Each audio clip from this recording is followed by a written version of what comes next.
Trumpas pareikalavo, kad Iranas atidarytų Hormūzo sąsiaurį arba Armaimai Tel. Per 48 valandas sunaikins Irano elektrines. Tarptautinių reikalų korespondentas Trejus Džingstas pateikia daugiau informacijos tiesiogiai iš Tel Avivo.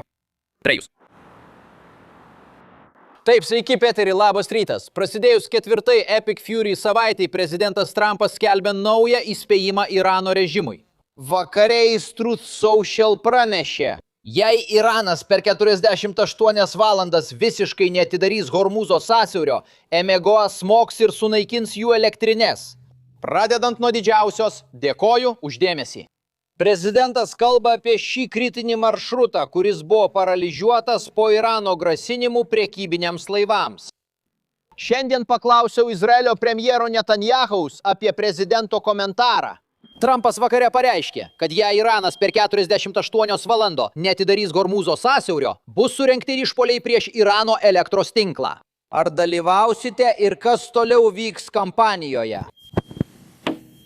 Manau, kad prezidentas Trumpas puikiai žino, ką daro ir viską, ką darysime kartu ir kiek įmanoma diskretiškai. Premjeras taip pat paminėjo Irano raketų grėsmę. Savaitgalį 2 raketos bandė pataikyti į Diego Garcijos bazę Indijos vandenyne.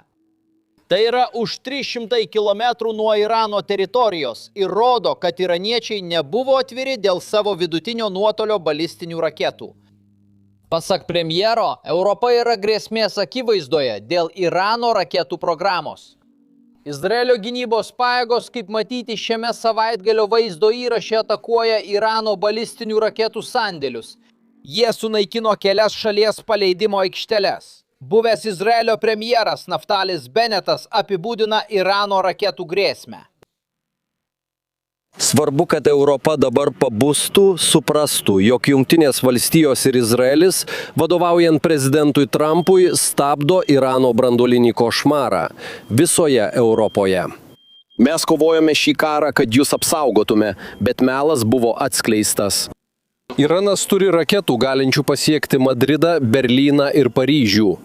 Dabar jie pabudo ir suprato, kad jiems kyla Irano grėsmė.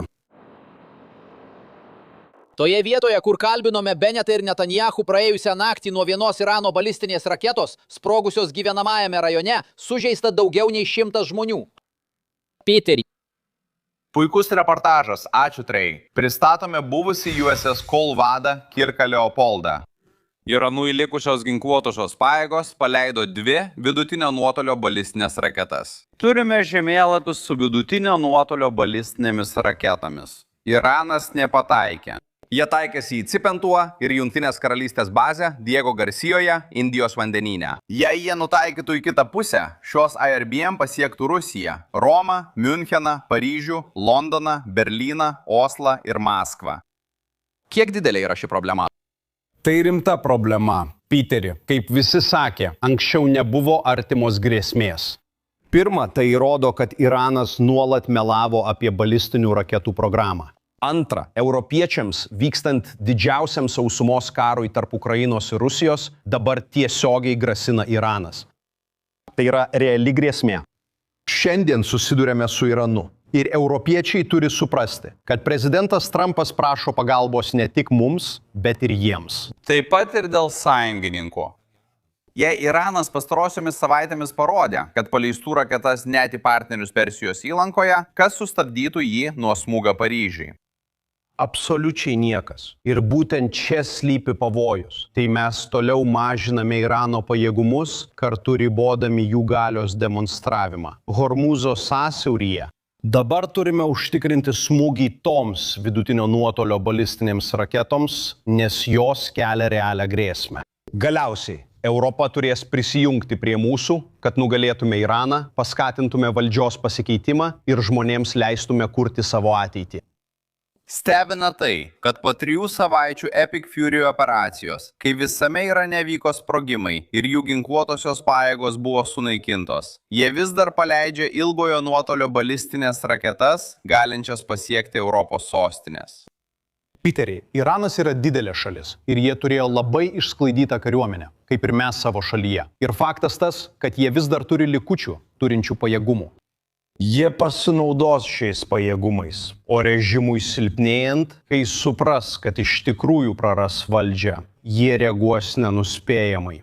Jei jie turi vidutinio nuotolio raketą, kas trukdo ją užtaisyti kažkuo, kas iš tikrųjų pakeistų karo eigą Europoje?